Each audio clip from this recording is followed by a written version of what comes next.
Analysts say U.S. airstrikes only in Iraq would be ineffective in disrupting Islamic State extremists. They say such a plan could simply drive the militants back into Syria, where they would have a chance to regroup. Syria analyst Jennifer Caffarella. It's entirely possible that Islamic State militants will be able to recede into Syria, but then to re-engage inside of Iraq, either through an insurgency campaign or through sustained terrorist operations, even after the conclusion of U.S. airstrikes.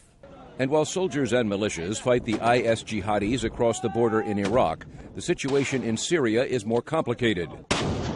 For more than 3 years, Syria's government has been fighting a civil war against numerous rebel groups, including IS and the al-Qaeda-affiliated al-Nusra Front. Syrian Deputy Foreign Minister Faisal al-Mikdad. We believe that international cooperation against terrorism should not exclude any effective party. The U.S. and coalition partners have no interest in helping the Damascus government. Instead, they plan to arm moderate Syrian fighters trying to overthrow President Bashar al-Assad and defeat IS militants.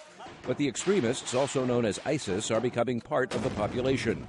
Again, Jennifer Caffarella. It's far more difficult to target ISIS checkpoints and ISIS headquarters when they are embedded within the Syrian population. Analysts say there are moderate insurgents in Syria, but their number one priority is not the Islamic State group. Former U.S. Ambassador to Syria, Robert Ford. The Islamic State has killed thousands of people in Syria as well as in Iraq. The Bashar al-Assad regime has killed tens of thousands, if not more than that.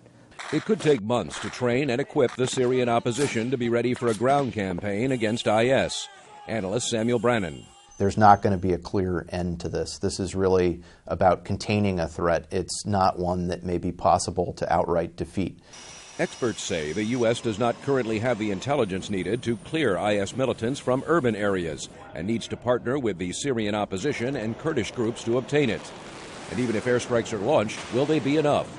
Jennifer Caffarella. No, it's not possible solely through the use of air power. It requires sustained cooperation with local elements that are willing and able to resist ISIS in the long term.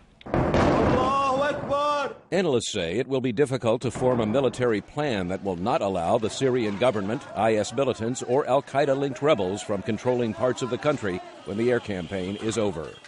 Meredith Buell, VOA News, Washington.